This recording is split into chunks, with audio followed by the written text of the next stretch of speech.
Hi guys, the final part. తలుపు తీయాల, the final నాక్, the final truth. ఈసారి 11:11కి తలుపు ఎవరో తట్టినట్టు నాకు తెలుస్తుంది. సరే అని చెప్పి తలుపు తీయడానికి వెళ్ళే ముందర నా మైండ్ చిన్నగా ఒక సందేశం ఇచ్చింది. గుండెల్లో శాంతి ఉంది కానీ చిన్న భయం మాత్రం అలాగే తిరుగుతూ ఉన్నది నా మైండ్లో. నేను చిన్నగా నడుచుకుంటూ వెళ్ళి తలుపు తెరిచాను. తలుపు బయట ఒక వృద్ధురాలు ఉంది. ఆమెను చూస్తూ నేను నిలబడిపోయాను. కానీ ఆమె మాత్రం ఆ వర్షంలో తడుస్తూ అలాగే ఉంది. నేను చిన్నగా అబ్జర్వేషన్ చేశాను తనని. తన చేతిలో ఒక పాత నోట్బుక్ ఉంది. నేను ఆమెను చూస్తూ ఉన్నాను, ఆమె నన్ను చూస్తూ ఉన్నది. నాకు ఏమీ అర్థం కాలేదు. కానీ ఆమె కళ్ళల్లో మాత్రం నన్ను జాలిగా చూస్తున్నట్టు, నేనేదో కోల్పోయినట్టు ఆమె కళ్ళల్లో నాకు తెలుస్తుంది. ఆమె చిన్నగా నాకెళ్ళి చూస్తూ ఒక చిరునవ్వు నవ్వింది. నాకు ఏమీ అర్థం కాలేదు. అప్పుడే నేను అడిగాను, ఎందుకు మీరు ఇలా నవ్వుతున్నారు జాలిగా, మీరు ఎవరు అని. ఆమె ఏమీ సమాధానం చెప్పలేదు. కానీ తానే అన్న మాటలు మాత్రం నా మనసుకు గుచ్చుకున్నాను. ఈరోజు కూడా మర్చిపోయావు నానా, నువ్వు మర్చిపోయిన ప్రతిరోజు నీకు కథను మళ్ళీ చెబుతున్నా, కానీ నువ్వు మళ్ళీ మళ్ళీ మర్చిపోతున్నావు నానా అని నాతో అన్నింది. నేను అప్పుడు సాడ్గా చూస్తూ, ఏమైంది అసలు, మీరు ఎవరు, నా ఇంటి ముందుకు ఎందుకు వచ్చారు అని నేను అడిగాను. అప్పుడు తను ఇలా సమాధానం చెప్పింది, నానా, నువ్వు ఒకరోజు మన ఇంటి నుండి బయలుదేరి మీ ఫ్రెండ్స్ దగ్గరికి వెళ్తున్నావు.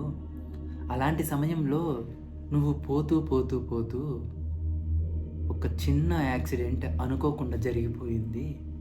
ఆ యాక్సిడెంట్ జరిగిన తర్వాత నీ మెదడు అనేది పనిచేయడం లేదు, ఫుల్ యాక్సిడెంట్ అయింది. డాక్టర్లకు చూపించాను. డాక్టర్లు అనేవారు నీ మీద ఆశలే వదులుకున్నారు, నీకు గతం గుర్తురాదు అని చెప్పేశారు. ఆ రోజు నుంచి నీ కోసం కథలు రాస్తూ ఉన్నాను.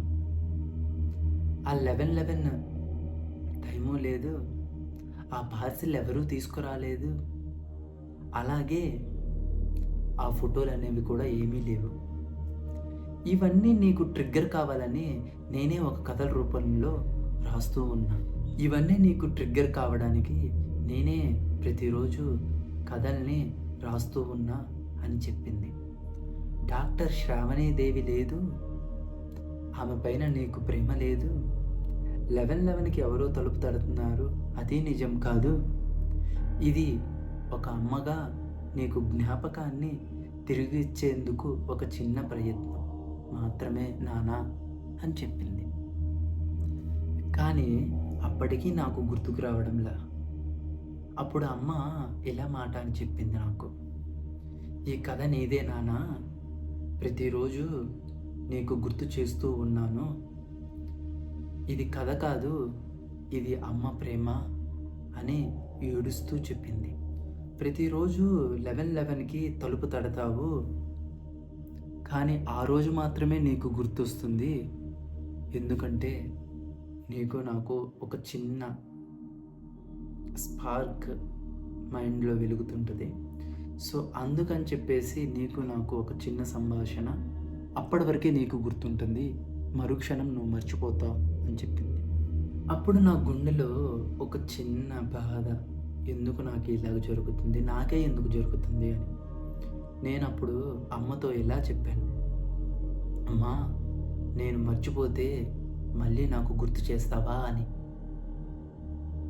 అప్పుడు అమ్మ ఏం చెప్పిందో మీకు తెలుసా? ఆమె చిన్నగా నవ్వింది. నా గుండెల్లో అలజడి మొదలైంది. ఆమె చిన్నగా నవ్వింది, నా గుండెల్లో అలజడి మొదలైంది. ఆమె అప్పుడు ఒక్క షాకింగ్ న్యూస్ చెప్పింది. ఏమిటంటే,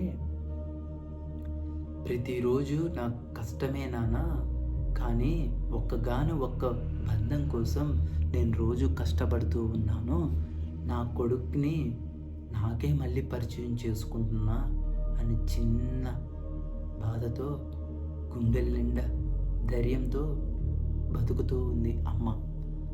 అప్పుడే నాకు అర్థమైంది, చేసిందే మర్చిపోయావా సుమంత్. ఈ కథలోని సారాంశం అన్నీ మీరే నాకు చెప్పాలి. కామెంట్ రూపంలో తెలియజేయండి. బాయ్. సైనింగ్ ఆఫ్ మీ సుమంత్.